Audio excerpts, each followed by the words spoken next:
Vamos ahora a continuar creando los cimientos para la teoría de conjuntos. Así las cosas, este video va a estar cargado de varias definiciones. Comenzamos con cardinalidad y tipos de conjuntos. Hay conjuntos que tienen un número finito de elementos y pues los vamos a llamar conjuntos finitos. De otro lado, hay conjuntos que no tienen una cantidad finita de elementos y pues los vamos a llamar conjuntos infinitos. Tenemos aquí un par de ejemplos. Considere el conjunto A con todos los números enteros del 1 hasta el 6 inclusive. ¿Sí? Esto es un conjunto finito, pues, de 6 elementos. Bien. Más aún, vamos a decir, conforme a la definición que sigue, que el cardinal de este conjunto finito es 6. El cardinal va a ser la cantidad de elementos que tiene en conjunto. ¿Sí? No importa que aquí sean números, ¿sí? Simplemente son elementos, puede ser peras, manzanas, lo que sea, pero hay 6 elementos, entonces vamos a decir que tiene cardinal 6. Por otro lado, tengo este conjunto que dice que son los x tales que x es un número entero positivo. Ese conjunto B se suele denotar de esta manera, ¿sí? Z es el símbolo para los enteros y cuando uno le coloca este más acá, pues está hablando de únicamente enteros positivos. Claramente esto es un conjunto infinito porque cada vez que usted tiene un número, pues puede crear otro simplemente sumando uno. Así que si usted cree que tiene un número entero súper grande, pues usted le suma uno y con ese crea otro más grande aún y esto lo puede repetir de manera indefinida. Quiero que observe que este conjunto también se puede escribir de esta forma y esto se parece mucho a esto, pero aquí he colocado unos puntos suspensivos. Estos puntos suspensivos son los que me indican que esto continúa de manera indefinida y pues que hay como cierto patrón. Justamente ese patrón que hay allí es que cada elemento lo consigo del anterior sumando uno. Entonces, aquí tengo un conjunto infinito, mientras que aquí tengo un conjunto finito de 6 elementos. Tenemos aquí la definición de cardinalidad y de conjuntos equipotentes. El número de elementos de un conjunto finito es lo que vamos a llamar cardinalidad de dicho conjunto. Y esa cardinalidad se denota de esta forma, de esta o de esta, siendo este último símbolo el menos utilizado. Sí, estos dos son los símbolos más utilizados para denotar la cardinalidad. Dicho de otra forma, la cardinalidad de un conjunto finito es el número entero positivo que representa la cantidad de elementos que tiene un conjunto. Eso es. Por otro lado, tenemos la definición de conjuntos equipotentes. Dados dos conjuntos finitos X y Y, vamos a decir que ellos son equipotentes si tienen el mismo número de elementos. Es decir, si el cardinal de X es el mismo cardinal de Y. Posiblemente usted se está preguntando por qué la definición está aquí restringida a los conjuntos finitos. ¿Será que se puede hacer para conjuntos infinitos? Y la respuesta es sí. Sí se puede definir para conjuntos infinitos. La definición va a estar relacionada con una función biyectiva. Vamos, en ese caso se diría que dos conjuntos son equipotentes y puedo establecer una función biyectiva entre ellos. Pero el interés de este curso no es penetrar tanto en la teoría de conjuntos. Así las cosas nos quedamos con estos casos sencillos. Pero existe una teoría un poco más avanzada que es la desarrollada por George Cantor para este tipo de conjuntos. Más aún, él prueba que existen diferentes infinitos, ¿sí? No todos los infinitos son iguales. Si usted es curioso, puede buscar en Google eh, el infinito de los números naturales, por cierto, el cual, por cierto, es el mismo infinito de los números enteros, que es el mismo de los números racionales, pero no es el mismo de los números reales. Usted puede consultar un poquito de esto en Internet. Dicho de otra forma, tanto los naturales como los enteros, como los racionales, tienen la misma cantidad de elementos, sí, son conjuntos equipotentes y son infinitos, pero los reales, que también son infinitos, tienen, digamos, tienen más. No puedo establecer una correspondencia biunívoca entre ellos. Entonces, hay infinitos diferentes. Pero volviendo a nuestro caso que nos compete, simplemente vamos a decir que dos conjuntos son finitos y equipotentes. Dos conjuntos finitos y son equipotentes si tienen la misma cantidad de elementos. Veamos este ejemplito para entender un poco sobre la cardinalidad y la equipotencia en conjuntos. Entonces, si consideramos el conjunto B formado por los elementos H, I, J, K, L, N, pues vemos que su cardinalidad es 6, ¿sí? Cardinal de B es 6, pues porque tiene 6 elementos. Análogamente le pasa al conjunto A, que ya vimos previamente, formado por los números 1, 2, 3, 4, 5, 6. También tiene cardinal 6. Así las cosas, los conjuntos A y B son equipotentes. Cuidado, ser equipotentes no quiere decir que sean iguales, solamente que tienen la misma cantidad de elementos. Dos conjuntos eran iguales si tenían los mismos elementos y claramente estos elementos no son estos de acá. Continuemos con este par de ejemplos. Considere C como el conjunto formado por todos los X tales que X es primo y par. Recuerde que un número primo es un número entero mayor que 1, cuyos únicos divisores son el 1 y el mismo número. Y obviamente un número par pues va a ser un número divisible entre 2. Mi afirmación es que el cardinal de C es 1, pues solamente existe un único número que satisface esa propiedad. Es decir, este conjunto C es el conjunto cuyo único elemento es el 2. Sí, el 2 es el único número que es primo y par a la vez. Vamos con este otro ejemplo. La cardinalidad del conjunto D formado por A, B, A, B es 2, ¿sí? El cardinal de D es 2.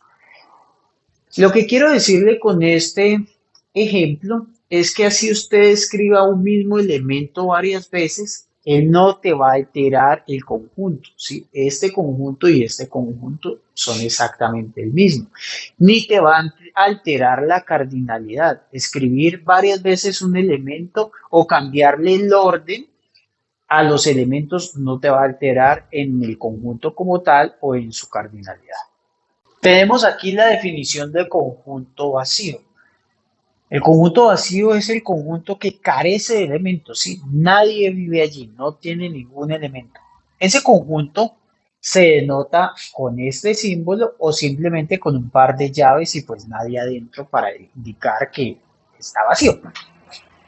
Un ejemplo del conjunto vacío pues puede ser algo como esto. Sea A el conjunto formado por los X tales que X es un estudiante de matemáticas con más de 300 años. Claramente, en este caso, A es vacío dado que no existe ningún ser humano con más de 300 años. Y si existiera, no creo que estuviera estudiando matemática básica. Definición, un conjunto unitario. Un conjunto unitario es un conjunto que tiene un único elemento, ¿sí? Ejemplito, el conjunto formado por los X tales que X es una capital de Colombia. Claramente, pues A es unitario, ¿sí? A es el mismo conjunto formado por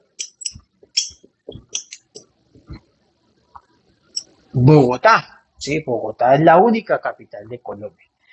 Otro ejemplo de un conjunto unitario, pues, es el del ejemplo previo, el conjunto formado por todos los primos pares. Vimos que el único primo par es el número 2.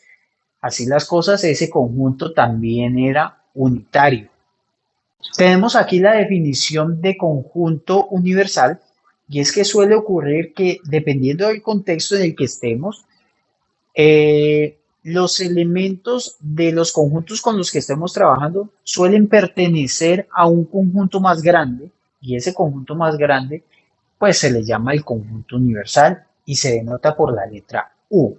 Entonces, ese conjunto universal depende del contexto. ¿Bien? Un ejemplo es si trabajamos con conjuntos de comunidades humanas, si ya o nos olvidamos de los números, de los objetos, de las vocales, de las letras, y hablamos de personas, entonces trabajamos con conjuntos de comunidades humanas, entonces estando en Colombia, un buen conjunto universal, pues es el de los colombianos que viven en el país, ¿sí? Los colombianos que están dentro del país. Así las cosas, este vendría siendo, digamos, un buen conjunto universal dentro de este contexto de este ejemplo. Comenzamos entonces con las relaciones entre conjuntos y la primera es subconjunto. Si cada elemento de un conjunto A es también elemento de un conjunto B, pues vamos a decir que A es un subconjunto de B. O equivalentemente diremos que A está contenido en B. O también se suele decir que B contiene A. Por favor, preste atención en el cuantificador. Si cada elemento, ahí hay un para todos, ¿sí? Necesitamos que todos los elementos de A estén en B para poder decir que A está contenido en B. ¿Listo?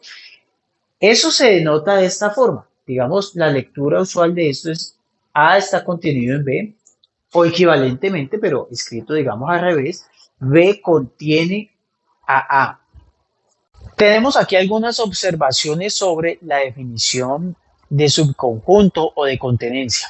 Cuando dos conjuntos son iguales, es porque se tiene que A está contenido en B y que B está contenido en A. Es decir, las dos cosas de forma simultánea. Equivalentemente, todos los elementos de A pertenecen a B y todos los elementos de B pertenecen a A. Cuando A es un subconjunto de B, pero A y B no son iguales, es decir, existen otros elementicos en B que no están en A, nosotros vamos a decir que A es un subconjunto propio de B. Si A no es un subconjunto de B, es decir, existe por lo menos un elemento en A que no pertenece a B, entonces usamos esta notación para afirmar esta situación. ¿Sí? Es como si estuviéramos cancelando el símbolo de contenencia. ¿Sí? Es decir, existe por lo menos algún elementico que vive aquí y no vive acá. O sea, no se está cumpliendo ese para todo, ese cuantificador universal que veíamos antes. Finalmente, esta es la observación más importante con el símbolo, porque puede parecer un poco confusa, pero con esto quiero que quede claro. En muchos casos se utiliza esta notación con este simbolito aquí como si fuera un igual para indicar simplemente que A es un subconjunto de B. ¿Listo? Y esta otra, que es la que se ha definido, esta se deja para ser un poco más puntual diciendo que A es un subconjunto propio de B. ¿Listo? Es como si aquí estuviera dejando la posibilidad abierta de que A y B fueran iguales, mientras que utilizo este símbolo en ocasiones para indicar estrictamente que A es un subconjunto propio de B, pero no puede ser eso causa de confusión. Hay una relación entre esto y el símbolo, digamos, hay un parecido más bien entre esto y el símbolo de menor y menor igual, que veremos en detalle más adelante cuando estudiemos las relaciones entre números, ¿sí? La relación de orden entre números. Por ejemplo, decir que 5 es menor que 6, uno lo escribe así y eso sería una afirmación verdadera. Pero uno puede escribir también 5 es menor o igual que 6. Y esto es verdadero porque cuando yo coloco así, estoy dejando dos posibilidades. O bien 5 es menor que 6, o bien 5 es igual a 6. Como tengo un o, con que una de las dos sea verdadera, pues es verdadero. Luego esta escritura es correcta también, ¿sí? Porque se cumple que 5 es menor que 6. Entonces, más o menos tiene un parecido como a esto. Incluso el símbolo es ligeramente parecido. Entonces, no puede ser causa de confusiones. Vamos a considerar estos tres conjuntos y a tratar de establecer algunas relaciones entre ellos. Por favor, noten que C está incluido en A, ¿sí? Todos los elementos de aquí viven acá. El 1 vive aquí, también vive acá. El 5 vive aquí, también vive acá. Bien.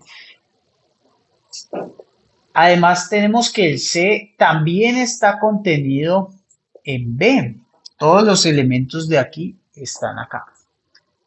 Incluso nosotros observamos que son subconjuntos propios, ¿sí? Porque claramente A tiene otros elementos además de los de C y B también tiene otros elementos además de los de C. Pero no estaría mal escribir esto, ¿sí? Lo que pasa es que allí la relación es explícita y pues uno no lo escribe así. De nuevo, es como el 5 menor o igual que el 6. Uno no escribe esto. No está mal escribirlo, pero uno no lo escribe. Uno escribe así porque uno ve explícitamente que el 5 es menor estricto que 6. Pero no estaría mal ponerle el igual. Por otro lado, quiero que note que B no está incluido en A.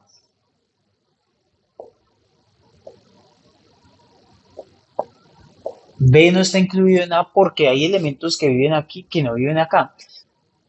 Por ejemplo, el 2, digamos, con que encuentre uno ya es suficiente. El 2 pertenece a B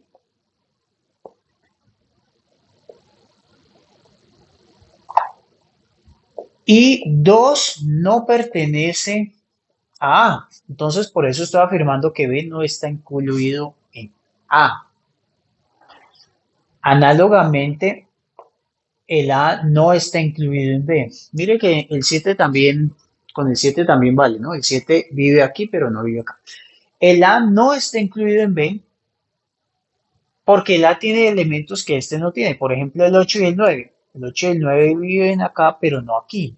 Entonces, con que escribamos uno es suficiente. El 8 pertenece al conjunto A y 8 no pertenece a B. ¿Listo?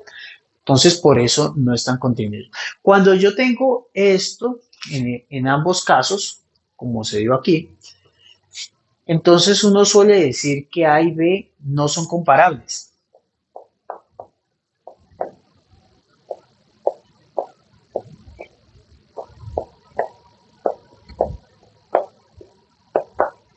Sí, A y B no son comparables. Ni B está incluido en A, ni A está incluido en B. De otro lado, ¿qué tenemos? Mire que tengo que, pues C, más bien, B no está incluido en C. Claro, aquí existen otros elementos que no están acá, pero en este caso no puedo decir que B y C sean no comparables porque sí es cierto que C está incluido en B. Análogamente tengo que A no está incluido en C, pues porque aquí viven otros elementos que no están en C. Otra observación, sean A, B y C cualquier conjunto, ¿listo? Conjuntos arbitrarios. Entonces tenemos que el vacío está incluido en A y está incluido en U. Recuerde que U es la notación para el conjunto universal. ¿Qué es lo que le estoy diciendo aquí? Que el vacío es subconjunto de todo conjunto. A era un cualquiera. Entonces yo le estoy diciendo vacío es un subconjunto de A. También tenemos esto, ¿sí? A está contenido en A, sea que lo escriba de esta forma o que lo escriba de esta forma. ¿Sí? Todos los elementos de A pues están en A, trivialmente. Del otro lado tengo este C que viene siendo como una transitividad. Piensa que todos los elementos de A están contenidos en B, pero a su vez todos los elementos de B están contenidos en un conjunto más grande C. Entonces es más o menos natural darse cuenta que los elementos de A pues están en C, ¿sí? Porque C contiene a B y B contiene a A. Tenemos que A es igual a B, ya lo había mencionado antes. Sí, solo sí. A está contenido en B y B está contenido en A. Por otro lado, cuando tengo dos conjuntos A y B y no tienen elementos en común, se dice que ellos son disjuntos o disyuntos, ¿sí? Cuando no tienen ningún elemento en común.